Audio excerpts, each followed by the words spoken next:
the whole island will become so overly populated that it will tip over and capsize.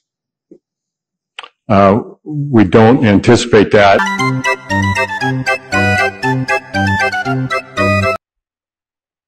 Hi, everybody. Hi, Daddy, you. Good old Hank Johnson, Mr. Henry Calvin Johnson Jr. Thank God he ain't in power anymore, right? Oh, he still is? He's still in the House of Representatives for the state of Georgia since 2007. Maybe the island will capsize and flip over because islands are just floating along on the deep blue sea. It's not like they're connected to land or anything there, Hank. It seems every day. That's an old clip, and he's been reelected several times since that clip. We keep getting closer to Idiocracy becoming a documentary as opposed to beloved fan fiction. If you haven't seen the movie Idiocracy, it's fantastic. Luke Wilson, Dax Shepard, Maya Rudolph, hilarious in it, and Terry Crews as President Camacho. And it just talks about how in the future, everybody's basically retarded, and a average Joe citizen in Luke Wilson and Maya Rudolph are the smartest people on the planet. We're getting closer to that every day. How do we stop it? Can we stop it? Is there a way to protect against it? I am proposing the 28th Amendment.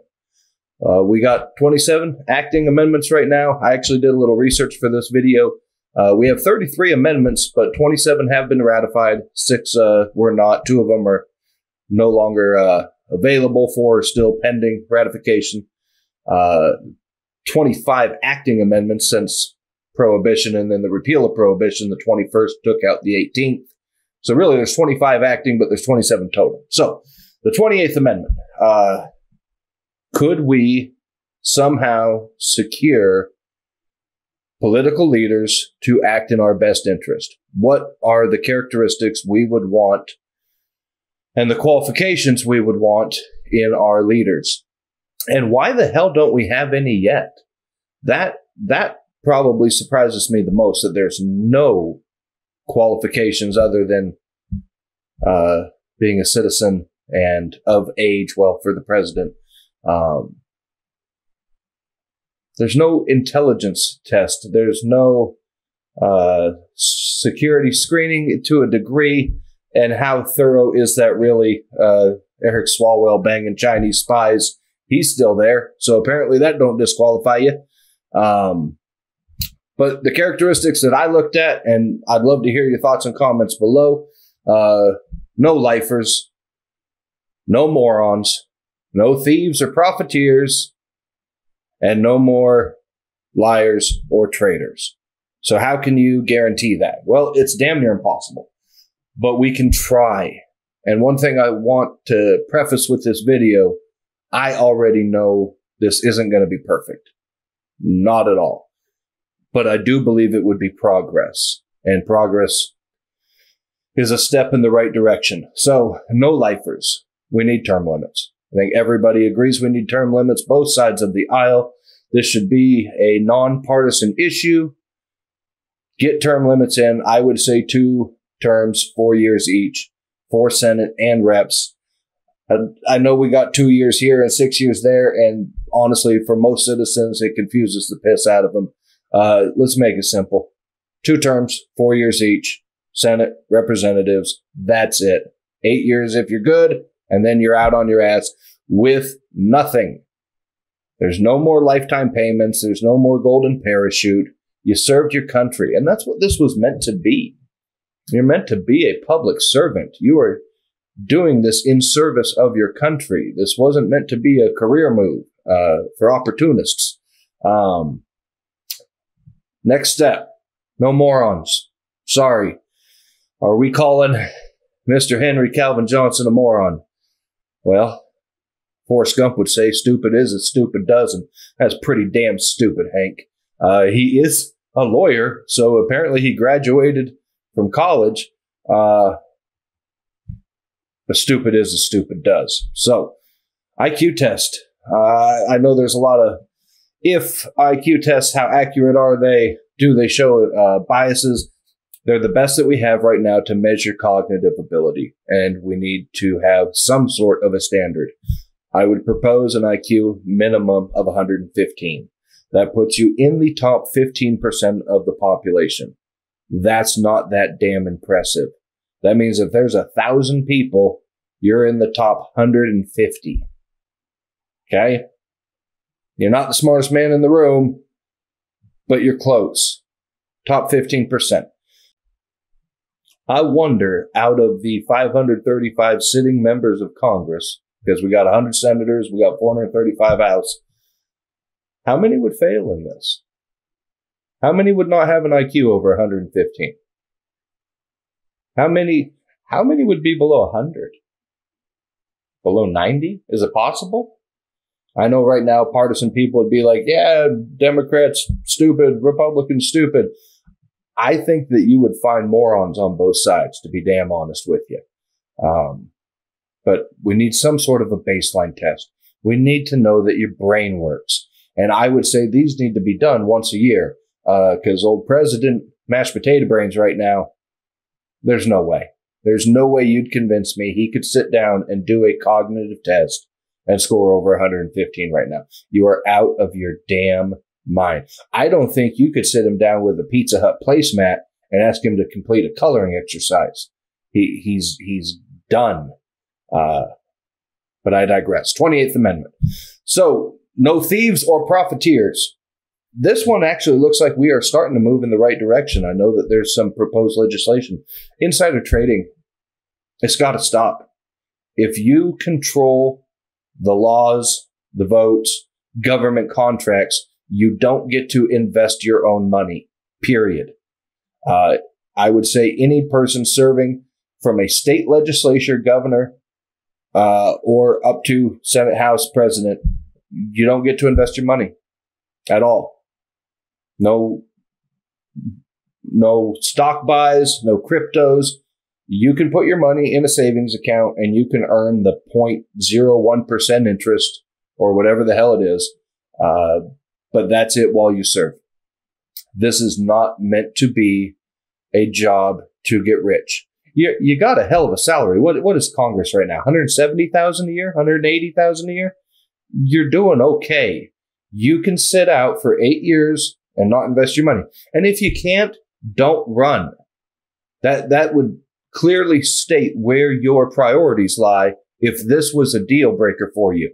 You do not get to invest your money if you are one of the people who are voting on where the laws go, where the contracts go. Pfizer making billions of dollars. I just looked up, and obviously statistics, and never keep anything current, but as of 2018, over 50 members of Congress were invested in Pfizer in one form or another. Now, that might be a direct stock buy into Pfizer. That might be through different mutual funds that are invested in it, but billions in profit for Pfizer over the last 2 years with the COVID. You're telling me that people aren't taking advantage of that? You're telling me that Nancy Pelosi ain't making a couple of deals with all her money running for Congress? Come on.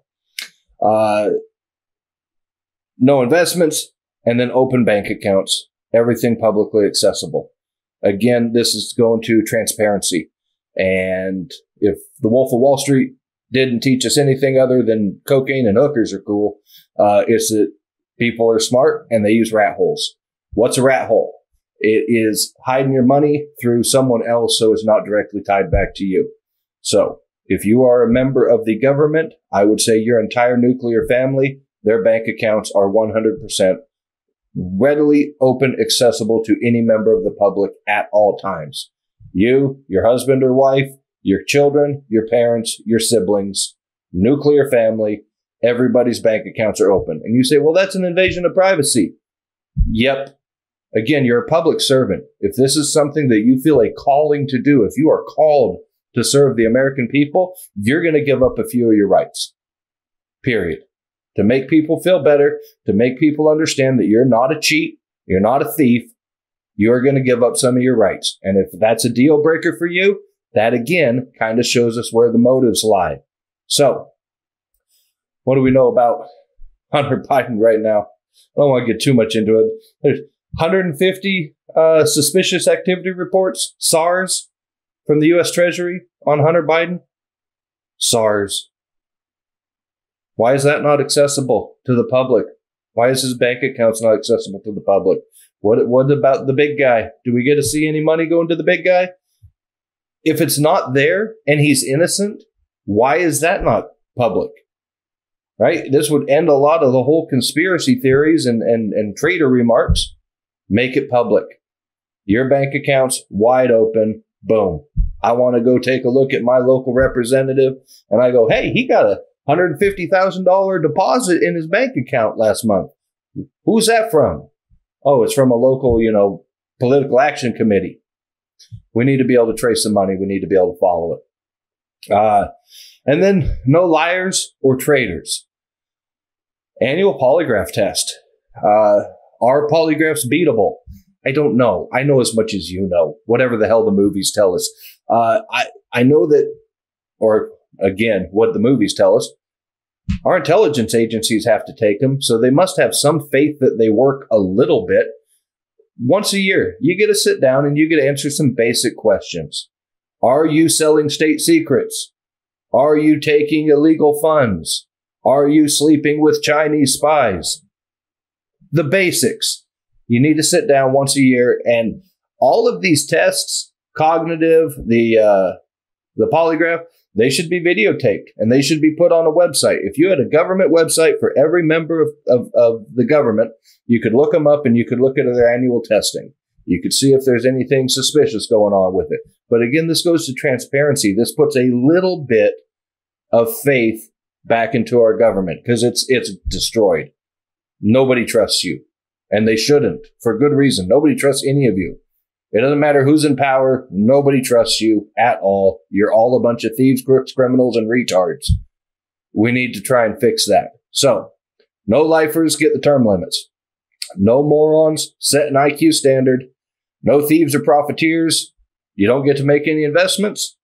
All bank accounts for you and your nuclear family are open to the public. And then polygraphs, no liars or traitors. I would also want to add a few things as far as like campaigning, because God damn, those commercials get annoying.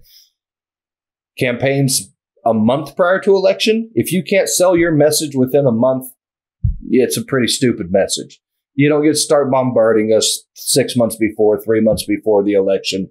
You get a month, tell your story, how you're an everyday citizen from a hard-working family and you just happen to own 6 houses now. We believe you. I'm sure it's all 100% legitimate.